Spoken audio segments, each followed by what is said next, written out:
నమస్తే, welcome to college TV. దేశవ్యాప్తంగా ఏదైతే ఉగ్రదాడిని ఖండిస్తూ అనేక మంది నిరసనలు తెలుపుతూ ఉన్నారు.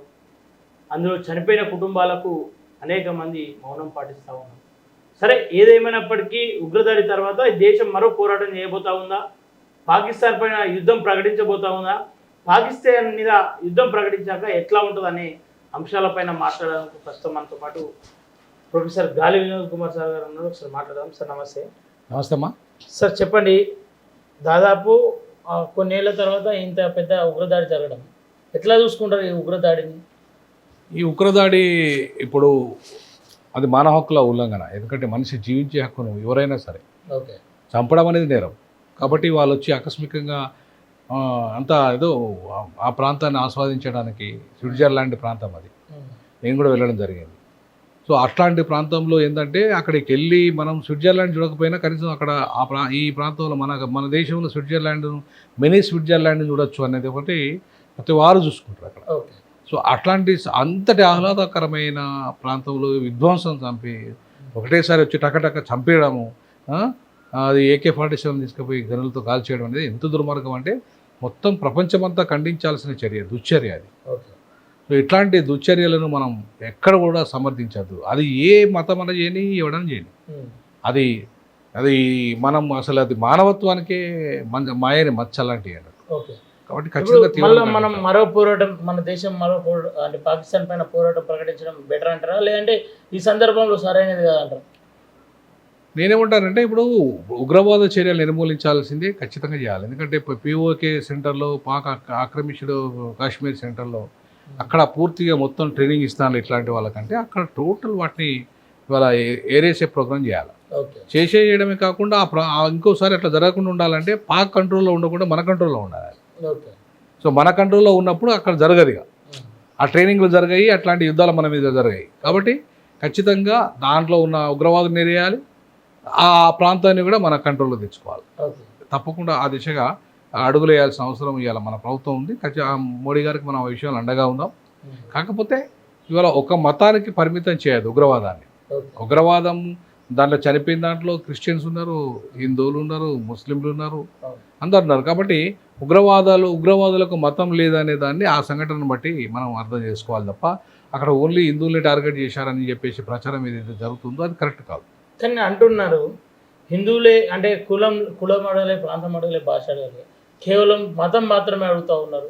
హిందువులంతా మేల్కోవాల్సిన అవసరం ఉందని చెప్పేసి కొన్ని సోషల్ మీడియా, అది ఎంత తప్పుడు విధానం. అక్కడ చనిపోయిన దాంట్లో ముస్లింలు ఉన్నారు, చనిపోయిన దాంట్లో క్రిస్టియన్స్ ఉన్నారు.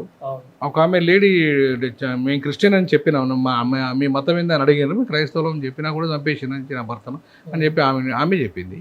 మరి అటువంటిప్పుడు క్రిస్టియన్లు ఎట్లా చంపినాడు? సో ఈ ముస్లింలు ఎట్లా చంపినాడా?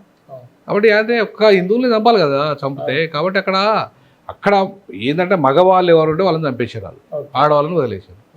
అది అక్కడ వాళ్ళ టార్గెట్. ఏంటంటే వాళ్ళంతా ఆ మగవాళ్ళని చంపేసి వాళ్ళు రోధిస్తుంటే ఆ బాధ ఎట్లుంటుంది పరిస్థితి. ఇప్పుడు సొంత తండ్రి చనిపోతే పిల్లలు, భార్యలు అందరూ అక్కడ పోయిన కుటుంబంతో సాగిపోయిన వాళ్ళంతా ఉన్నారు. సో ఎట్లా ఉంటుంది?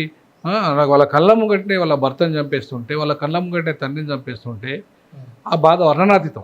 సో కాబట్టి ఖచ్చితంగా అట్లాంటి వాళ్ళను ఎక్కడ కనపడ కాల్చి పడేయాలి వాళ్ళని. ఖచ్చితంగా దాన్ని సమర్థించాలి. ప్రకటించడం సరైనది ఈ సమయంలో ఖచ్చితంగా. ఎందుకంటే ఇప్పుడు అట్లాంటి వాళ్ళకి ఎక్కడైతే ట్రైనింగ్ ఇస్తున్నారో ఆ ట్రైనింగ్ సెంటర్లు అన్నింటినీ కంప్లీట్ కొలాప్స్ చేయాలి. సో చేయాలంటే ఖచ్చితంగా యుద్ధం అనివార్యం అక్కడ. సో కాబట్టి అక్కడ పోయి వాళ్ళని ఏరివేసే ప్రోగ్రామ్కి మనం పూర్తి స్థాయిలో సపోర్ట్ చేయాలి. అవసరం అనుకుంటే ఆ ప్రాంతాన్ని మన కంట్రోల్లో, ఇండియా కంట్రోల్లోకి వచ్చే విధంగా కూడా మోడీ గారు ఆ ప్రయత్నం చేయాలి. ఎందుకంటే ఇండియాలో ఉన్న ఆర్మీ కానీ, యుద్ధ విమానాలు కానీ, ఇండియాలో ఉన్న వెపన్స్ కానీ, తర్వాత ఇండియాలో ఉన్న అణ్వాయుధాలు కానీ పాకిస్తాన్తో పోల్చుకుంటే 3 రెట్లు ఉన్నాయి మనకు. సో కాబట్టి ఖచ్చితంగా యుద్ధంలో మనమే గెలుస్తాం ఎట్టి పరిస్థితుల్లో. ఓకే సార్, ఇటు సింధు నది ఒప్పందం 1960లో జరిగింది. ఆ ఒప్పందం ప్రకారం వాళ్ళకు 7 వంతులు పోతే మనకు 3 వంతుల నీటిని ఉపయోగిస్తున్నాం. ఇప్పుడు 7 వంతుల నీటిని కూడా ఆపివేయాలని చెప్పేసి భారతీయుల నుండి బలమైన స్పందన వస్తూ ఉంది. భారతీయులందరూ అంటూ ఉన్నారు. నీళ్లను ఆపేయాలనడం అయితే నేను సమర్థించాను. ఎందుకంటే ఇప్పుడు సహజంగా ప్రకృతి నుండి వచ్చేటి వాటర్ అనేది, నీరు, గాలి, ఇట్లాంటి పంచభూతాలు ఏవైతే ఉన్నాయో, పంచభూతాలు ఏవి కూడా ఎవరు కంట్రోల్లోనే ఉంచుకోవద్దు. అట్లా దానివల్ల మొత్తం ప్రాణానికి ప్రమాదం ఏర్పడుతుంది. కాబట్టి ఇప్పుడు ఉగ్రవాదులు ఏరివేయడానికి నువ్వు తీసుకో నిర్ణయాలు, కానీ మంచినీళ్ళు అంటే అవి కామన్ మ్యాన్ తాగేటి కదా, అంతా ఉగ్రవాదులు ఒక్కరే తాగరు కదా అక్కడ. సో కాబట్టి కామన్ పాకిస్తానీ ప్రజలకు నువ్వు నీళ్ళు ఆపుతానంటే ఎట్లా, అది కరెక్ట్ కాదు. దాని ఈవెన్ ప్రపంచ ఒప్పందాలు కూడా ఎట్లా ఉంటాయంటే ఇంటర్నేషనల్ వాటర్ డిస్ప్యూట్ ఉంటుంది, సెంటర్ ఉంటుంది, డిస్ప్యూట్ ట్రిబ్యునల్ ఉంటుంది. సో ఆ ట్రిబ్యునల్ ఏదైతే నిర్ణయిస్తుందో దాని ఒప్పందం ప్రకారంగా మనం ఉంటుంది. ఇంటర్నేషనల్ వాటర్ కమిషన్స్ ఉన్నాయి. సో తర్వాత ఇవాళ ఇంటర్నేషనల్ కోర్ట్ ఆఫ్ జస్టిస్ ఉన్నది. సో ఇవన్నీ కూడా రేపు ప్రజలు పోయి అక్కడికి వెళ్ళి ఖచ్చితంగా వెళ్ళాల్సి వస్తుంది. కాబట్టి నువ్వు ఇవాళ నీళ్లను నేను ఇవ్వను అని చెప్పేసి అనడం అనే దాన్ని పూర్తి స్థాయిలో మనం సమర్థించడానికి లేదు. ఎందుకంటే అంటే ఈ ప్రాంతంలో ఉంటున్న నదులన్నీ వేరే ప్రాంతానికి తరలిస్తూ ఉంది భారత్. అంటే మంచిగా ఉన్నారు, గతంలో నడిచింది, కానీ ఇప్పుడు అట్లా లేరు కదా, అక్కడ ఉగ్రవాదులు పెంచి పోషిస్తూ ఉంది అక్కడ ప్రభుత్వం. అదే నేనేమంటాను, ఆ ప్రాంతాన్ని ఆక్రమించి నీ కంట్రోల్లో పెట్టుకోమంటున్నా. ఓకే, అటువంటిప్పుడు నీళ్ళనప్పుడు బంద్ చేయాల్సిన అవసరం ఉండదు. రేపు నువ్వు మళ్ళీ నీ కంట్రోల్లో పెట్టుకుని అక్కడ ప్రజలకు నీళ్ళు ఇవ్వాలి కదా. అక్కడ 50-60 లక్షల మంది ప్రజలు ఉన్నారు, అవునా? మరి ఆ ప్రాంతంలో ఆ ప్రజలకి నీళ్ళని మొత్తం పూర్తిగా ఆపేస్తా అంటే ఎట్లా నడవదు కదా. కాబట్టి నేనేమంటాను, ఉగ్రవాదులను ఏరేయడం వేరు, మంచినీళ్ళని ఆపేస్తానడం వేరు. కాబట్టి ఉగ్రవాదులు ఏరివేతనం మనం పూర్తిగా సపోర్ట్ చేద్దాం, ఆ ప్రాంతాన్ని మన కంట్రోల్లో తెచ్చుకోవడానికి పూర్తిగా సపోర్ట్ చేద్దాం.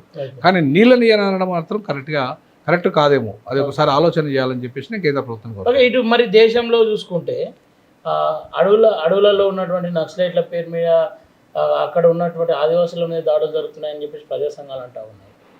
ఇటు నక్సలైట్లను ఏరివేస్తాం 2026 నాటికి అని చెప్పేసి ప్రభుత్వం సవాల్ విసురుతూ ఉంది. అటేమో శాంతి చర్చలకు పిలవాలని చెప్పేసి అక్కడ నక్సలైట్ సంఘాలు అంటూ ఉన్నాయి. దీన్ని ఎట్లా చూసుకోవచ్చు? అంటే మేమైతే ప్రజాస్వామికవాదులం అంటే మేము అంబేద్కరిస్టులుగా నేనైతే నక్సలైట్ పోరాటాలలో మా ప్రజలు బలి కావడాన్ని నేను సమర్థించాను. ఎందుకంటే ఇప్పుడు అటు పోలీసులలో చచ్చిపోయేది మా వాళ్ళే ఎక్కువ శాతం, ఇక్కడ నక్సలైట్లో చచ్చేది మా వాళ్ళే. సో కాబట్టి ఈ రెండు దిక్కుల చనిపోయేది, ప్రభుత్వంలో చచ్చిపోయేది మా వాళ్ళే, ఈ నక్సలైట్ పేరు చచ్చిపోయేది మా వాళ్ళే. అగ్రవర్ణాలు మాత్రం ఆధిపత్యం చేస్తారు, వాళ్ళు మాత్రం ఉంటారు. కాబట్టి మేము దాన్ని సమర్థించాం. రెండవది ఇంకోటి ఏంటంటే, ఒక ప్రభుత్వం ఒక పాలసీ తీసుకున్నది, ఏది మార్చి వరకు మేము ఉగ్రవాదాన్ని అంటే నక్సలైట్గా నేర్వేస్తామని చెప్పేసి పాలసీ తీసుకున్నది. ఆ పాలసీ అది అదాని అంబానీల కోసం, కార్పొరేట్ శక్తుల కోసం తీసుకునే విషయం అది జగమెరిగిన సత్యం. ఎందుకంటే ఆదివాసీలు ఎక్కడైతే ఉంటారో అక్కడ సంపద ఉంటుంది, ఆ సంపద అంతా కూడా వాళ్ళ కంట్రోల్లో, అది అక్కడ పోయి కంపెనీలు చేస్తే వాళ్ళు తిరుగుబాటు చేస్తారు, వాళ్ళ వెనక అంతా కూడా నక్సలైట్ ఉంటారు. కాబట్టి ఆ కంపెనీలో నేనేమంటానంటే, ఆ కంపెనీలలో పెట్టండి పెట్టుబడులు, అక్కడున్న ఆదివాసులకు అవకాశాలు కలిపేయండి, అక్కడున్న వాళ్ళకు ఉద్యోగాలు కలిపేయండి, అక్కడున్న సంపద మీద వాటా కలిపేయండి వాళ్ళకి. కానీ ఆడ పరిశ్రమలు పెట్టద్దు, రోడ్లు వేయొద్దని నేను అన్నాను. ఆడ పరిశ్రమలు పెట్టండి, రోడ్లు వేయండి, డెవలప్ చేయండి. కానీ అక్కడున్న ఆదివాసులకు అవకాశాలు కలిపేయండి, వాళ్ళని కాంట్రాక్టర్లు తయారు చేయండి, వాళ్ళకు ఉద్యోగ అవకాశాలు ఇవ్వండి, వాళ్ళకి యాజమాన్య హక్కులు ఇవ్వండి. ఎట్లాగో అటవీ హక్కుల చట్టం కూడా అది చెప్తుంది కదా, 170 యాక్ట్ కూడా అది చెప్తుంది కదా. కాబట్టి ఖచ్చితంగా ఈ నక్సలైట్లతో అవసరం అయినప్పుడు, సో కాబట్టి నక్సలైట్లు తుపాకీ కొట్టడం ద్వారా రాజ్యం తెస్తానని అనడం అనేది ప్రజాస్వామ్యంలో ప్రపంచ దేశాలు ఎక్కడ జరుగుతలేదు ఇప్పుడు. సో కాబట్టి ఇవాళ తుపాకీ కొట్టడం ద్వారా రాజ్యం అనే దాన్ని ఇటు ప్రభుత్వం కూడా తుపాకీల ద్వారా అణచివేస్తాం అన్నాన్ని తప్పుపడతాను నేను. ఇక్కడ ఈవెన్ నక్సలైట్లు కూడా తుపాకీ ద్వారా మేము రాజ్యం చేస్తాం అనడాన్ని కూడా తప్పుపడతా. రెండు దిక్కులో కూడా బహుజనులే బలవుతున్నారు. కాబట్టి బహుజనులారా మీరు అంతా బయటికి రండి, ఆదివాసులారా మనం ఎందుకు చావాలి? అంబేద్కర్ మనకు ఒక ఆయుధం ఇచ్చాడు రాజ్యాంగం ద్వారా. సో ఆయుధాన్ని ఏంది, ఆ ఆయుధము ప్రజాస్వామ్యబద్ధంగా ఓటు అనే పద్ధతిలో రక్తపాత రహితంగా మన హక్కులు మనం కాపాడుకోవాలి. కానీ ఆ దిశగా అడుగులు వేయాలి. సో ఇట్లా నేపాల్లో ప్రచండ నేతృత్వంలో, బ్రాహ్మణుడైన ప్రచండ నేతృత్వంలో అక్కడ వచ్చి వాళ్ళు ప్రజాస్వామ్యంలో ఎన్నికల్లో పోటీ చేశారు, ఇప్పటికీ పోటీ చేస్తున్నారు. మీరు కూడా ఎందుకు వచ్చి ఎన్నికల్లో పోటీ చేయకూడదు? మీరు ఎందుకు ఒక రాజకీయ పార్టీని అదే మావోయిస్టు పార్టీ పేరు అట్లే ఉంచుకోండి, కానీ ఓన్లీ తుపాకీ లేదు, ఓటు అనే ఆయుధాన్ని తీసుకోండి. మేము అంతకుముందు కూడా ప్రజా ఫ్రంట్ పెట్టినప్పుడు కూడా నేను, ప్రొఫెసర్ కేశవరావు జాదవ్ గారు ప్రజా ఫ్రంట్ ఓట్లకు ఎన్నికల్లో పోవాలని చెప్పినాం. వాళ్ళు గదర్ గారు అప్పుడు వాళ్ళ పార్టీ ఒప్పుకోలేదని చెప్పాడు. వాళ్ళ పార్టీ ఒప్పుకోలేదు, మేము పార్టీ ఒప్పుకున్నప్పుడు మేము ఎట్లా సపోర్ట్ చేస్తామన్నాడు ఆయన. అంటే అర్థమైంది, పార్టీ ఎన్నికలకు దూరం. కాబట్టి మనం ఎన్నికలకు దూరమైన వాళ్ళకు మనం ఎందుకు దగ్గర కావాలి? ప్రజాస్వామ్యంలో ఓటు అనే ఒక ఆయుధాన్ని బాబాసాహెబ్ అంబేద్కర్ రాజ్యాంగం ద్వారా కల్పించాడు. కాబట్టి సో ఆ రాజ్యాంగం ద్వారా కల్పించిన ఓటు అనే ఆయుధాన్ని వాడుకొని రాజ్యం తెచ్చుకునే ప్రయత్నంలో బాగా బహుజనులు ఉండాలి, కానీ పోయి బలి కావద్దు, దాంట్లో నక్సలైట్ల పేర్ల మీద పోయి బలి కావద్దు అనేది నేను బలంగా కోరుకుంటున్నాను. ఓకే సార్, శాంతి చర్చలు అవసరం అంటారా మరి ఈ సందర్భంలో? అవసరమే, చర్చలు అనేవి ఎక్కడైనా ప్రభుత్వం ఎక్కడ కూడా వెనకడుగేసి శాంతి చర్చలు జరుపుదామని చెప్పేసి అంటే ఇప్పుడు అంతర్జాతీయంలో ప్రపంచంలో చాలా శాంతి చర్చలు జరిగాయి కదా. ఇప్పుడు జమ్మూ కాశ్మీర్ విషయంలో కూడా అనేక రకాల శాంతి చర్చలు జరిగాయి కదా. అట్లనే శాంతి చర్చలు చేయడం నష్టం తప్పు కాదు. వాళ్ళతో మీరు తీసుకోండి, శాంతి చర్చలలో ఒక కండిషన్ పెట్టండి, మీరు ఓట్ల ఎన్నికల రాజకీయాల వైపు రమ్మని చెప్పి అడగండి. మీ డిమాండ్స్ ఏమైతే ఉన్నాయో మేము ఎన్నికల రాజకీయాలలో మీరు కూడా డిమాండ్ చేయమని అడగండి. మీరు ఆదివాసీలకి వాళ్ళకి హక్కులు కల్పించమంటున్నారు కదా, మేము కల్పిస్తామని చెప్పేసి ఈ శాంతి చర్చల్లో భాగంగా ఒక ఒప్పందానికి రండి. అది అప్పుడు నక్సలైట్ల అవసరం ఉండదు కదా. సో అట్లాంటిది ఎందుకు చేయదు ప్రభుత్వం? చేయాలా, తప్పకుండా ప్రభుత్వం శాంతి చర్చలు చేయాలి. ఆ చర్చల్లో కూడా అది మొత్తం అక్కడున్న ఆదివాసీలకు కావచ్చు, బడుగు బలహీన వర్గాలకు కావచ్చు, మీరు జరిగే విధంగా ఉండాలి. కేవలము శాంతి చర్చలు చేయకుండా వాళ్ళని అణిచివేసి టోటల్ అదాని అంబానీలకు అప్పచెప్తానంటే అది కరెక్ట్ కాదు. ఓకే, మళ్ళీ వర్గీకరణ అంశం మళ్ళీ ఒకసారి తెర మీదకి రాబోతా ఉందని చెప్పేసి అంటా ఉన్నారు.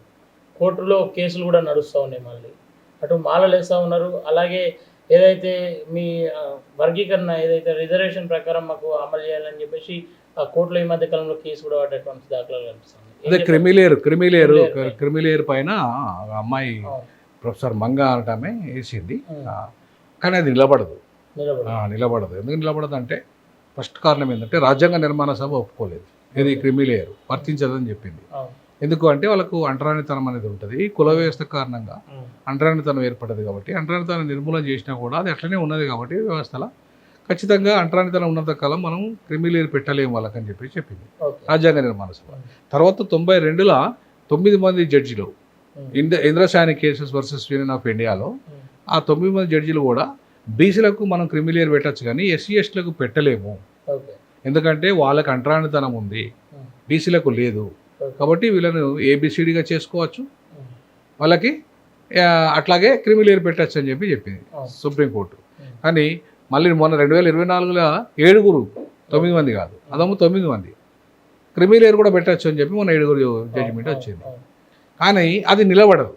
ఎందుకు నిలబడదు అంటే పార్లమెంట్లోనే ఆయన ప్రధానమంత్రి గారే చెప్పారు, మేము దాన్ని వ్యతిరేకిస్తామని చెప్పారు క్రిమిలేయర్. అంటే ఒక ప్రభుత్వ పాలసీని ఎవరు రాజ్యాంగ నిర్మాణ సభ ఒక పాలసీగా తీసుకుంది, సపోర్ట్ చేయలేదు. ప్రభుత్వము ఒక పాలసీగా వ్యతిరేకిస్తున్నారు, మేము సపోర్ట్ చేయమన్నారు. ఒక్క సుప్రీంకోర్టుకు ఏం అధికారం ఉంటుంది? సూచన చేసింది సుప్రీంకోర్టు, దాన్ని అమలు చేసే బాధ్యత ప్రభుత్వాలది. వాళ్ళు వద్దంటున్నారు, ఇక్కడ రాష్ట్ర ప్రభుత్వం వద్దన్నది, అక్కడ కేంద్ర ప్రభుత్వం మేము అమలు చేయమన్నది. అలాంటప్పుడు వాళ్ళని ఒక ప్రభుత్వ నిర్ణయాలకు వ్యతిరేకంగా సుప్రీంకోర్టు ఏం చేయలేదు. అట్లాగే మెజారిటీ జడ్జిమెంట్ వ్యతిరేకించింది అక్కడ 1992లోనే. మరి అటువంటిప్పుడు 2004 ఎట్లా 7 ఎట్లా చెల్లుతుంది? చెల్లదు. కాబట్టి 9 మంది జడ్జిమెంట్ చెల్లుతుంది. కాకపోతే మళ్ళీ దాని మీద 11 మంది జడ్జిమెంట్స్ కనుక వస్తే అది అప్పుడు అది చెల్లే అవకాశం ఉంటుంది. ఇటు వర్గీకరణ సుప్రీంకోర్టు గైడ్లైన్స్ ప్రకారం కాలేదు, ప్రభుత్వం తనకు నచ్చినట్టుగా చేసుకుందని చెప్పేసి అంటే కొన్ని మార్పులు చేయొచ్చు. ఎందుకంటే ఇప్పుడు రోస్టర్ పాయింట్ ఉంది, ఎవరికి వెళ్ళి స్టార్ట్ చేయాలి? మాదిగలకి వెళ్ళి కాదు, మాదిగల ఉపకులాలు మాల ఉపకులాల ఎవరైతే ఉన్నారో ఉపకులాలు, ముఖ్యంగా మాదిగ ఉపకులాలు ఉన్నాయి కదా, ఆ ఉపకులాలకు ముందు రోస్టర్ పాయింట్ ఇవ్వాలి. ఎందుకంటే వాళ్ళకి ఫస్ట్ అవకాశం రాలేదు, తర్వాత మాదిగలకి ఇవ్వాలి, తర్వాత మాల ఉపకులాలకి ఇవ్వాలి, తర్వాత మాలలకి ఇవ్వాలి. ఇట్లా ప్రొసీజర్ ఇది. అట్లా కాకుండా మాదిగలకు ముందు ఇచ్చారు వీళ్ళు రోస్టర్, అది కరెక్ట్ కాదు. సో దాంట్లో సరి చేయాల్సిన అవసరం ఉంది. మాలలు ఆ సరి చేయమని అడుగుతున్న డిమాండ్ సరి అయింది, తప్పైంది, సరైంది, 100% సరి అయింది. ఎందుకంటే రేపు కోర్టు కూడా దాన్ని రేపు వీళ్ళు కోర్టుకు పోయినా కూడా మీరు మార్చండి అంటది కోర్టు. అంటే వర్గీకరణ చట్టాన్ని కొట్టేయమని అన్నారు కోర్టు, ఎందుకంటే మార్పులు చేయండి అని అడుగుతుంది తప్ప కొట్టేయమని అడగదు. ఈవెన్ ఇదైతే నిలబడదు, ఈ అమ్మాయి వేసిన కేసు అయితే నిలబడదు, ఖచ్చితంగా అది కొట్టుడు పోతుంది అని చెప్పేసి నేనైతే ప్రగాఢంగా విశ్వాసంగా భావిస్తున్నాను. Okay sir, thank you so much sir. Okay, చూస్తారు కదా, ఏదైతే పాకిస్తాన్కు సింధు నది నుండి వెళ్ళేటువంటి నీటిని ఆపడానికి మాత్రం ఖండిస్తూ ఉన్నాం. ఎందుకంటే నీటిని గతంలో ఒప్పందాల ప్రకారం కాదు, ప్రకృతి నుండి వచ్చినటువంటి నీటిని ఎవరు ఆపకూడదని చెప్పి చెప్తా ఉన్నారు. పాకిస్తాన్ పైన ఎవరైతే దాడి చేయాలని చెప్పి భావిస్తూ ఉన్నారు ప్రజలంతా కూడా, దాన్ని ప్రభుత్వం కూడా ఒక సుమోటోగా తీసుకొని ఖచ్చితంగా దాడి అవసరమే అని చెప్పేసి అంటుంది. పిఓకేని భారత ఆధీనంలోకి తీసుకుంటే అనేక మంది భారతీయులు కూడా దాన్ని సంతోషిస్తారు, స్వాగతిస్తూ ఉన్నారని చెప్పేసి ఈ సందర్భంగా తెలియజేస్తూ చూస్తున్నానండి కలర్ టీవీ. Thank you.